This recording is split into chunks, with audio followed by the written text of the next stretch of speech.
묵상을 하면서 심호흡을 크게 들이마시고 내쉬고 하는 거를 여러 번 그런 것들을 습관을 가지시면은 위장장애나 특히 소화 기능의 회복에 굉장히 큰 도움이 됩니다. 디스크 협착증 개 섞어라 빵빵! 안녕하세요. 척추보안관 안풍기 원장입니다. 여러분 소화가 안 될 때 보통 어떤 원인을 떠올리시나요? 물론 이제 소화가 안 되니까 기름진 음식이나 뭐 과식을 많이 했을 때 아니면 스트레스를 받거나 또 소화가 안 될 때 이제 위장약을 그냥 습관적으로 또 많이 드시는 경우들이 있죠. 그런데 제가 오늘 드릴 말씀은 조금 다른 접근으로 한번 말씀드려 볼게요. 여러분의 그 허리 그리고 등 이런 자세 척추에 어떤 문제가 있을 때도 이렇게 소화가 잘 안 될 수 있다는 사실 혹시 알고 계셨나요? 오늘은 소화불량과 척추 이 관계가 상당히 의미가 있는 관계인데 이거를 잘 놓치시는 경우가 있기 때문에 소화불량과 척추 그리고 자율신경계의 어떤 관계에 대해서 좀 설명을 좀 드리도록 하겠습니다. 그리고 특히 자율신경계가 어떻게 소화를 조절하는지도 함께 좀 알아보겠습니다. 네, 우리가 흔히 겪는 소화불량의 원인은 다양합니다. 아까 말씀드린 대로 과식이라던가 자극적인 음식, 특히 우리 한국 사람들은 이제 고춧가루 이게 사실 은근히 소화에 굉장히 좀 안 좋거든요. 그리고 불규칙한 식사 습관 그리고 그로 인해서 이제 위산이 역류가 된다거나 또 스트레스가 또 우리 위염이나 위궤양의 어떤 원인이 되기도 하죠. 대부분 한 번쯤은 다 경험해 보셨죠. 그런데 이런 것들은 조심을 해도 여전히 속이 더부룩하고 소화가 잘 안 되는 경우들이 있습니다. 왜냐하면 뭐 스트레스 우리가 또 피할 수가 없잖아요. 그리고 위장약도 드셔보시면 아시겠지만 이게 처음에는 효과가 있다가 나중에는 자꾸 위산을 억제시키는 그런 약들이기 때문에 결국은 그거 자체가 이제 소화를 더 안 되게 할 수도 있고 이런 것들이 계속 반복이 되죠. 이거를 이해하려면은 먼저 자율신경계라는 것부터 개념을 갖고 계신 게 좋습니다. 자율신경계는 뭐냐면은 우리가 의식하지 않아도 몸 안에 어떤 기능을 자동으로 조절하는 시스템에 해당되는 신경이라고 보시면 됩니다. 우리가 체간신경이라고 해서 손을 움직이면은 움직여라 해서 신호를 보내서 이제 팔다리가 움직이잖아요. 이거는 우리 마음대로 되는데 사실 우리 마음대로 안 되는 게 있어요. 대표적인 게 뭐가 있죠? 심장 박동, 심장이 뛰는 거나 혈압 떨어져라 속으로 아무리 생각해도 혈압이 떨어지지 않잖아요. 혈압 우리가 생각한 대로 조절이 안 돼요. 체온 같은 것도 마찬가지고 그중에서 가장 대표적인 게 또 소화 기능이죠. 장 운동, 위산 분비 이런 것들이 이제 자율신경계라는 어떤 신경계가 관할하는 거라고 보시면 됩니다. 근데 이 자율신경계는 크게 두 가지로 나누어집니다. 교감신경과 부교감신경이 있죠. 우리가 예전에 학교 다닐 때도 이제 외우고 그러잖아요. 교감신경은 보통 이제 스트레스를 받을 때 주로 이제 작동해서 몸을 어떤 긴장을 시키고 반대로 부교감신경은 우리가 휴식을 취할 때 작동하면서 특히 대표적인 소화기관을 이제 활성화시킵니다. 그래서 즉 소화기능, 소화는 부교감신경이 주로 담당을 한다고 보시면 됩니다. 그럼 이런 자율신경들이 몸 안에서 어떻게 그럼 전달이 될까요? 바로 이 자율신경계는 척추에서 나오는 거예요, 결국은. 이 신경이 어딘가에서 뇌에서 뭐 바로 신호를 막 쏴줘서 시그널을 보내서 나오는 게 아니라 결국은 뇌에서 척추뼈 안에 있는 척수신경에서 그 구멍을 통해서 나오는 신경 통로입니다. 이 척추와 척추뼈 사이에서 이런 것들이 나오거든요. 그러면은 결국은 척추의 어떤 자세라던가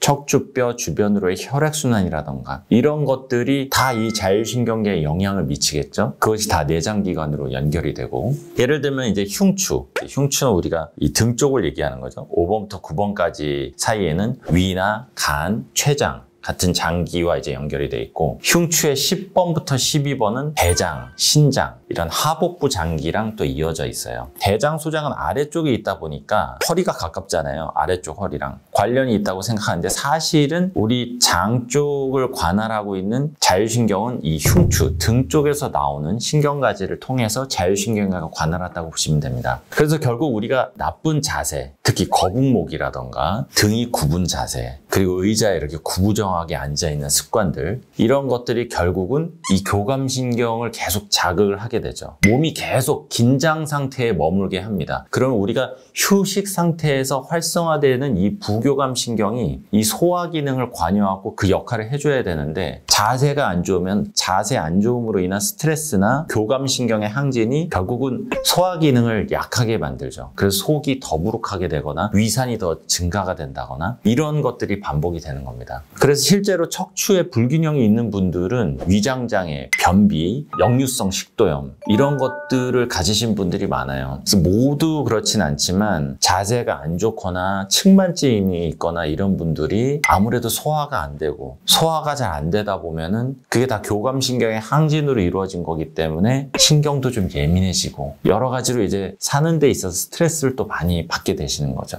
그게 계속 악순환이에요. 스트레스를 또 받으면 또 그로 인해서 또 교감신경이 활성화되고 또 이제 소화가 또 안 되고. 그렇다면 우리가 일상에서 척추를 좀 바로 세우고 소화 기능을 좀 개선시키려면 어떻게 해야 될까요? 당연히 이제 바른 자세가 중요하겠죠. 몇 가지를 짚어본다면, 첫 번째는 식사 전후에는 바른 자세를 유지하시는 게 좋습니다. 식사 습관 자체가 구부정하게 앉거나 바닥에 앉아서 식사를 하신다거나 아니면은 뭐 의자에 누워서, 소파에 누워서 뭘 음식을 드신다거나 너무 안 좋죠. 그리고 더 중요한 거는 식후에 바로 눕는 경우 너무 안 좋죠. 식후에 바로 눕기보다는 식후에는 좀 불편하시더라도 바른 자세로 있거나 차라리 서서 좀 왔다 갔다 하거나 한 30분 정도는 가볍게 산책을 하면서 이제 유지를 하시는 게 좋겠고요. 하루에 두세 번은 가슴을 펴는 스트레칭을 해주시는 게 좋습니다. 아까 전에 자율신경계가 결국 흉추에서 나오는 신경계의 흐름이라고 말씀드렸잖아요. 그래서 결국은 이 흉곽을 크게 움직일 수 있는 그런 스트레칭이 필요해요. 그러면은 팔다리를 크게 움직여서 어깨를 스트레칭하고 이것도 중요하지만, 평소에 저희가 흉곽을 크게 움직일 수 있는 스트레칭이 가장 대표적인 게 뭐가 있냐면 심호흡입니다. 심호흡.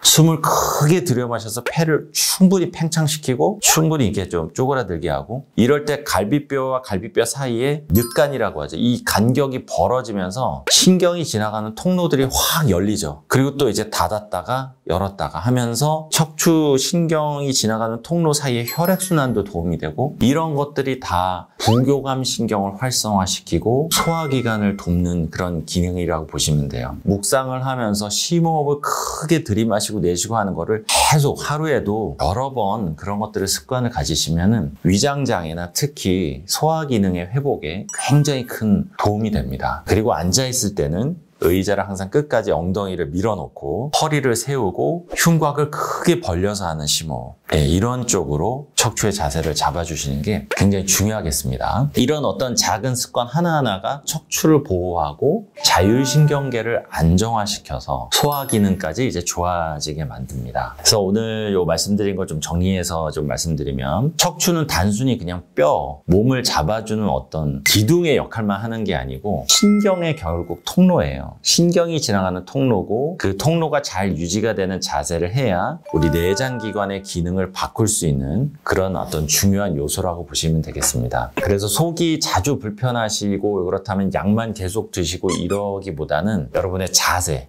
특히 척추 상태부터 한번 체크를 좀 해보시기 바랍니다. 네, 지금까지 척추보안관 안풍기 원장이었고요. 여러분의 척추와 속이 편안해지는 그날까지 건강한 정보로 계속 찾아뵙겠습니다. 감사합니다. 디스크 협착증 개 섞어라 빵빵!